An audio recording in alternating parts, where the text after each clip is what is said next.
नमस्कार साथियों, एक बार फिर आपके अपने मनपसंद सैनिक अवेयरनेस बाई RS चैनल में स्वागत है। साथियों, क्या वन रैंक वन पेंशन को लेट करने के लिए सरकार जिम्मेवार है, सेना जिम्मेवार है, ऑनरेबल सुप्रीम कोर्ट जिम्मेवार है, या हम खुद सभी भूतपूर्व सैनिक जिम्मेवार हैं? दोस्तों, आपको इस वीडियो में पूरा विश्लेषण बारीकी से करके बताऊंगा, तो आज के वीडियो को बिना स्किप किए हुए लास्ट तक ज़रूर देखें। वह अभी तक आपने सैनिक अवेयरनेस बाई RS चैनल को सब्सक्राइब नहीं किया है तो अभी सब्सक्राइब करें, साथ ही बेल बटन को दबाएं व ऑल को दबाएं ताकि मेरे आने वाले प्रत्येक वीडियो का नोटिफिकेशन आपको सबसे पहले मिले। दोस्तों, क्या ऑनरेबल सुप्रीम कोर्ट ने 16 मार्च 2022 को जो फैसला दिया था उसमें यह बात सरकार को बता दी थी कि हो सकता है आने वाले समय में वन रैंक वन पेंशन में लेट हो जाए। इसके बारे में आपको बताऊंगा। तो दोस्तों, जैसा कि मैंने बताया है कि OROP 2 में देरी होने का क्या कारण हो सकता है, क्या सही में सरकार लेट करना चाहती है, क्या ऑनरेबल सुप्रीम कोर्ट संज्ञान लेकर कुछ कर रही है, या हम खुद सभी भूतपूर्व सैनिक ही कुछ ऐसा कर बैठे हैं कि one rank one pension late होता जा रहा है। मैं आपको सिलसिलेवार बताऊंगा।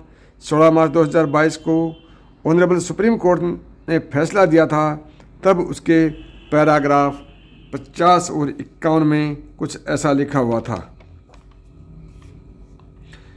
जैसा कि पैराग्राफ 50 में कुछ बात लिखी हुई थी कि such an exercise has remained to be carried out after the expiry of 5 years, possibly because of the pendency of the present proceeding। यानी कि पेंशन का रिवीजन 5 साल में जो होना था उसको नहीं किया, शायद यही कारण था कि यह केस कोर्ट में पेंडिंग था। अगर ऑनरेबल सुप्रीम कोर्ट ने यह बता दिया था कि कोर्ट में यह केस पेंडिंग होने की वजह से one rank one pension late हुआ है, यानी कि जो 2019 में मिलना था वह 2022 तक पेंडिंग रहा है, यानी कि आज भी पेंडिंग है। शायद इसकी वजह यही है कि यह अभी तक हमें नहीं मिला है। ऑनरेबल सुप्रीम कोर्ट ने अपने जजमेंट में यह बात कही है।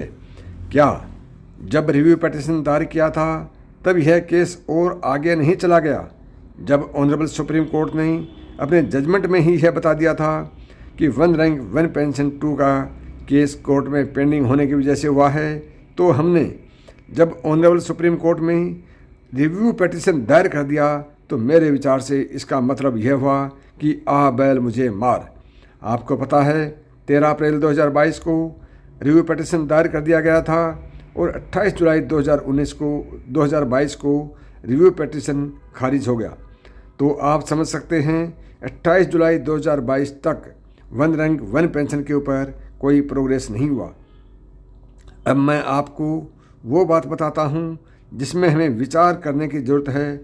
रिव्यू पिटीशन खारिज होने के बाद जब टाइम एक्सटेंशन पर सुनवाई हुई 16 सितंबर 2022 को, तब यह निकल कर आया कि कैबिनेट का अप्रूवल बचा हुआ है, इसलिए सरकार ने टाइम एक्सटेंशन मांगा था।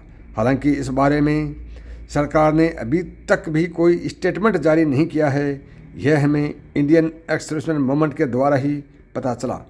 तो क्या आप सोच सकते हैं कि सरकार ने सिर्फ कैबिनेट अप्रूवल के लिए 3 महीने का समय मांगा था और हमें 3 महीने का समय दे दिया जाए? ऐसा सरकार शायद ही बोलेगी। मेरे विचार से सरकार ने ढेरों सारे कारण बताए होंगे कि टेबल जारी करना है, एरियर का कैलकुलेशन करना है, इसके बहुत सारे केस चल रहे हैं, बहुत सारी पिटीशन आ रखी हैं, इन सब के ऊपर हमने विचार करना है। तो शायद सरकार ने ढेर सारे कारण बताए होंगे। हमें कोर्ट के टोटल प्रोसीडिंग के बारे में तो पता नहीं चला, हमें सिर्फ एक बात का पता चला कि कैबिनेट अप्रूवल के लिए सरकार को 3 महीने का समय दे दिया गया है। यह बात मेरे को तो हजम नहीं हो रही है कि सिर्फ कैबिनेट के अप्रूवल के लिए 3 महीने का समय लिया गया या समय दिया गया। आपको हजम हो रही है या नहीं हो रही है, यह बात तो आप ही जानें, और इस बात को कमेंट करके ज़रूर बताएं कि आपको यह बात हजम हो रही है या नहीं हो रही है। दोस्तों, यदि सरकार OROP का चुनावी फ़ायदा चाहती तो शायद हिमाचल प्रदेश व गुजरात के इलेक्शन से पहले डिक्लेयर तो कर ही देती और सरकार के पास इतना इनपुट तो ज़रूर होता है कि हिमाचल प्रदेश में बहुत से भूतपूर्व सैनिक हैं जिनको 1 रैंक 1 पेंशन का फ़ायदा मिलता और सरकार चुनावी फ़ायदा उठाने के लिए कम से कम इसको डिक्लेयर तो कर ही देती ताकि सरकार को चुनावी फ़ायदा होता। मेरे हिसाब से OROP में सरकार सीधा इन्वॉल्व नहीं है। यदि सीधा इन्वॉल्व होती तो चुनाव से पहले कुछ ना कुछ ज़रूर करती और नहीं तो 1 रैंक 1 पेंशन को डिक्लेयर ज़रूर करती, ज़्यादा नहीं तो कम से कम एरिया टेबल ही जारी कर देती ताकि भूतपूर्व सैनिकों को सरकार के ऊपर भरोसा हो जाता कि सरकार हमारे बारे में सोचती है, हमें भरोसे में लेती। मेरे विचार से OROP 2 हिमाचल प्रदेश के इलेक्शन में बहुत ज़्यादा असर डालती। सरकार यह ज़रूर सोचती कि किस मुद्दे को किस में उछाला जाए। सरकार के पास यह सोचने वालों की पूरी टीम है। दोस्तों, ये थी 1 रैंक 1 पेंशन पर आज की बड़ी अपडेट।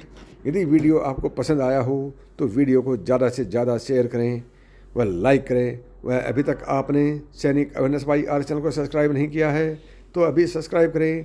अगले नए वीडियो के साथ फिर मिलेंगे। तब तक नमस्कार दोस्तों। Thank you. जय हिंद।